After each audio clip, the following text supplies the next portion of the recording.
करें और हमें अनुग्रहित करें।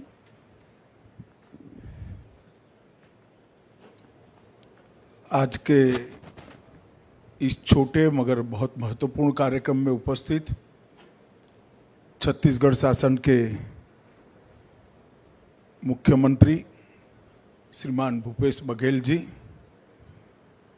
छत्तीसगढ़ के पूर्व मुख्यमंत्री डॉक्टर रमन सिंह जी,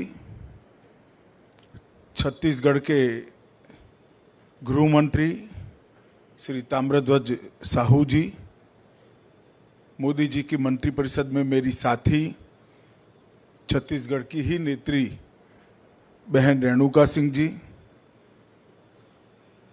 रायपुर के सांसद श्री सुनील कुमार जी, श्री दिनकर गुप्ता जी और आज के कार्यक्रम में आए हुए सभी गणमान्य अतिथिगण, भाइयों एवं बहनों, सबसे पहले तो मैं तीजा पोला के शुभ अवसर पर समग्र छत्तीसगढ़ वासियों को बहुत मन से बहुत बहुत शुभकामनाएं और बधाई देना चाहता हूं। हमारे यहाँ परंपरागत जो त्योहार बने हैं वो बहुत सोच समझकर हमारे पूर्वजों ने बनाए हैं। अनेक विविध चीजों को त्योहारों के साथ जोड़कर जनमानस का और जनता का व्यापक प्रशिक्षण करने की इसमें संदेश रखा है। आप पोला के त्योहार को ही ले लीजिए, ये अन्न के उत्पादन से जुड़ा हुआ है।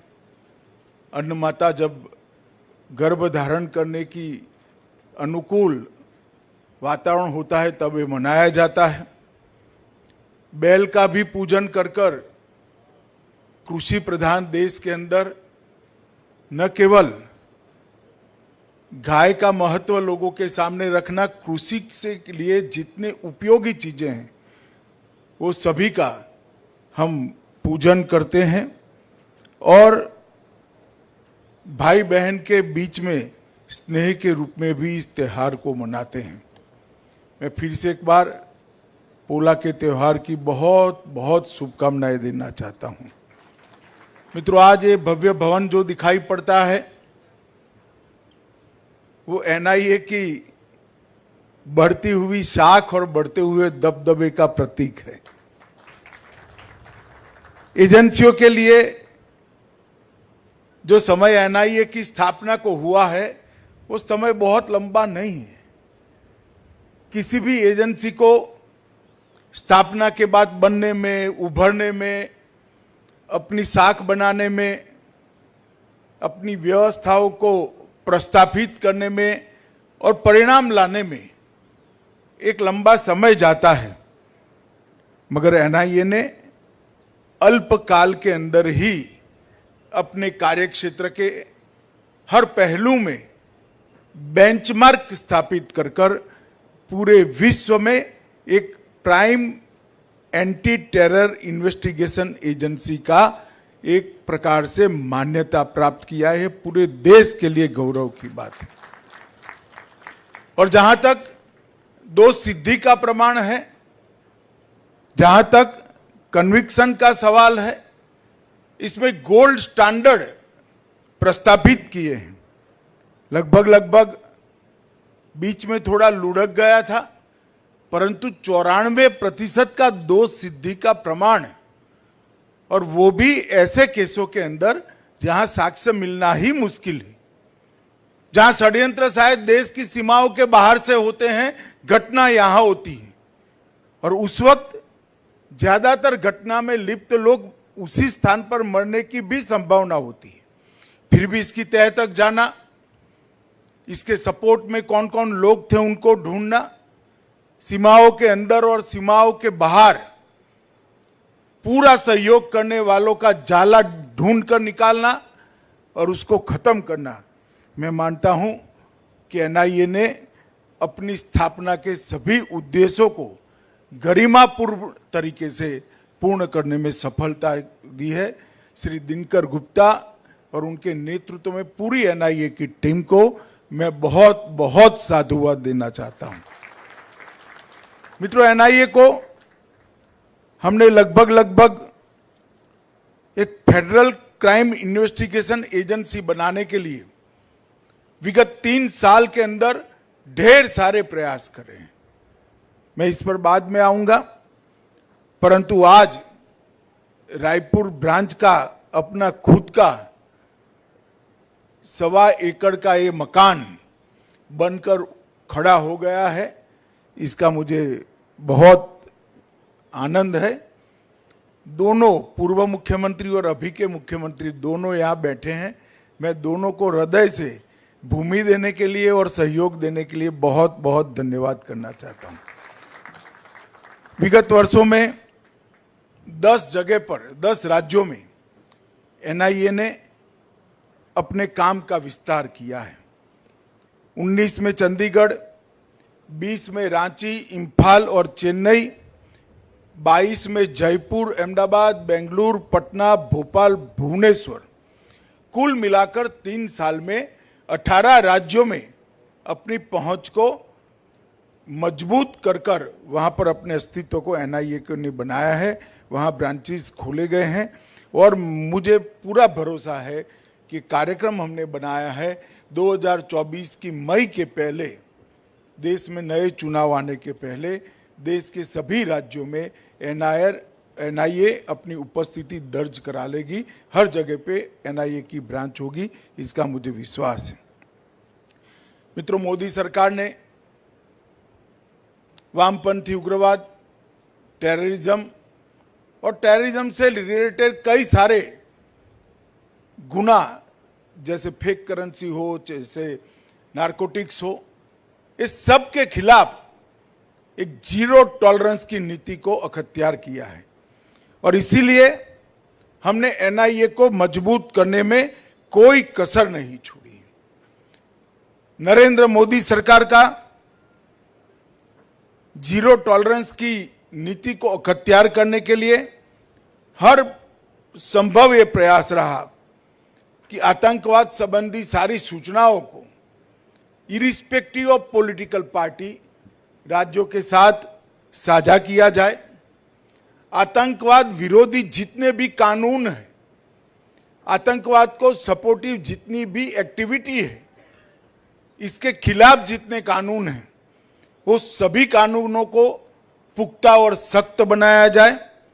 आतंकवाद विरोधी इन्वेस्टिगेशन करने वाली सभी संस्थाओं को मजबूत किया जाए और इसमें दोष सिद्धि के प्रमाण को 100% करने का लक्ष्य रखा जाए और उसी उपक्रम में एनआईए को मजबूत करने का काम हमने किया है और मुझे आनंद है कि 94.23% दोष सिद्धि जो 75% तक चली गई थी 2014 में, उसको बढ़ाकर 94% लाने में एनआईए ने सफलता प्राप्त की है।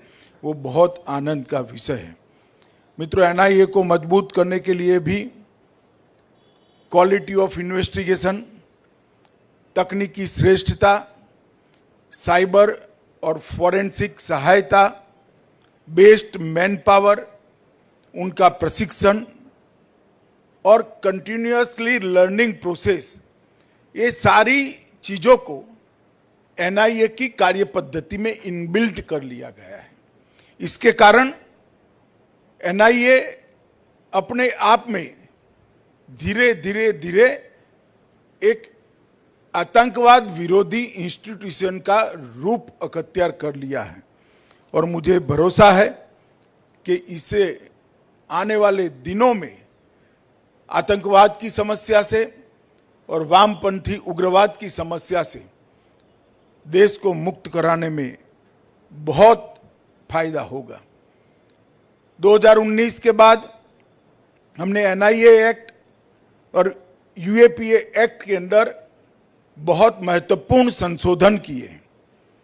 हमने एनआईए का दायरा देश से बढ़ाकर जिन जिन देशों के साथ हमारी राजनयिक संधियां हैं वो देशों तक बढ़ाने का काम किया है, जिससे आतंकवाद का प्लानिंग कहीं पर भी हुआ हो, प्लानिंग करने वालों तक एनआईए पहुंच सके और बाहर से प्रेरित किसी भी आतंकवादी हमले का जड़ तक जांच कर सके।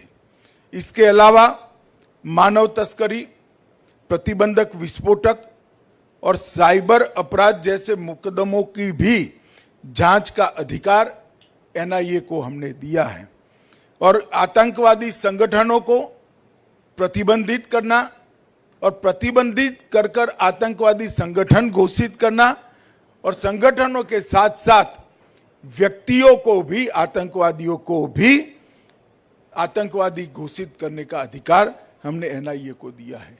क्योंकि आमतौर पर दिखाई पड़ता था प्रतिबंध किसी भी संगठन पर लगाते थे, आतंक का काम करने वाले लोग दूसरे नाम से नया संगठन बनाते थे, मगर जब व्यक्ति को ही आतंकवादी घोषित कर प्रतिबंधित करते हैं तब तकलीफ उनकी बढ़ती है।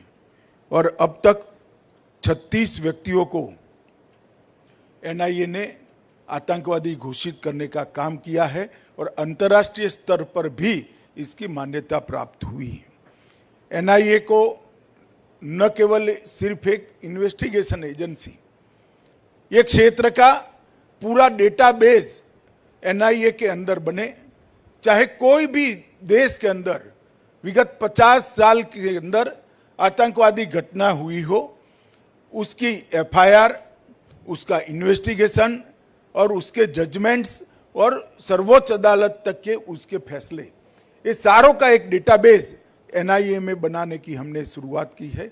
इसी तरह विस्फोटक सामग्री का भी डेटाबेस हमने बनाने का प्रयास किया है और आर्टिफिशियल इंटेलिजेंस के द्वारा ये डेटाबेस को एनालिसिस कर उनके काम की पद्धति भी एनआईए ढूंढने में प्रयासरत है, जिससे इसकी रोकथाम के लिए और एनालिसिस से एक ट्रेंड लेकर एनआईए के ऑफिसर और राज्यों के जो एटीएस और क्राइम ब्रांच है, इनके अफसर की ट्रेनिंग के अंदर बहुत काम में आएगा। टेरर फाइनेंस का केस का मैं जरूर जिक्र करना चाहूंगा। मोदी सरकार बनने के बाद कश्मीर को संपूर्णतया हमने आतंकवाद से मुक्त करने का प्रयास किया है। धारा 370 हटने के बाद स्वाभाविक रूप से वहां पर शांति भी दिखाई पड़ती है और आज वहां पर आतंकवादी गतिविधियों पर हमारी एजेंसियों का संपूर्ण वर्चस्व प्रस्थापित किया हुआ हम देख सकते हैं।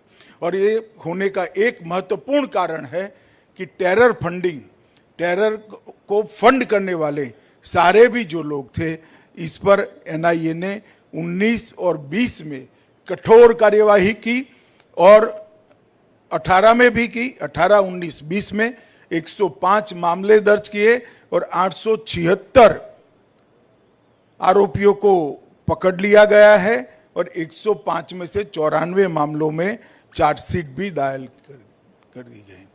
मित्रों, नरेंद्र मोदी सरकार ने वामपंथी उग्रवाद को भी मूल समेत उखाड़ने का संकल्प किया है। वामपंथी उग्रवाद का परिदृश्य अगर देखें तो बहुत कम जिलों में अब वामपंथी उग्रवाद सिमट कर रह गया है। 2009 में सर्वाधिक घटनाएं 2258 हुई थी। इसमें 77% कटौती के साथ 2021 में वो सिर्फ 509 तक बच गई है। जान गंवाने वाले नागरिक और सुरक्षा कर्मी जो 2009 में सर्वाधिक 1005 थे, उसमें 85% की कटौती हुई है और 2021 में वो सिर्फ 147 तक रह गई है। और सिर्फ 86 जिले अब घटनाओं को रिपोर्ट करते हैं। पहले 120 जिलों तक फैला हुआ था, 120 से घटकर 46 जिलों तक आए हैं। बहुत बड़ी उपलब्धि है। छत्तीसगढ़ के अंदर कुछ क्षेत्र अभी भी वामपंथी उग्रवाद से ग्रसित है, मगर मुझे पूरा विश्वास है भारत सरकार और छत्तीसगढ़ सरकार दोनों मिलकर यहां से भी वामपंथी उग्रवाद को खत्म करने में हमें पूरी सफलता मिलेगी, इसका मुझे विश्वास है। हिंसक घटनाओं में 50% की कमी आई है, मौतों में 66% की, सुरक्षा बलों के मृत्यु में 71% की और आत्मसमर्पण में 140% की वृद्धि हुई। यही बताता है कि चारों मानांकों में हमने बहुत अच्छा सफलता प्राप्त किया है।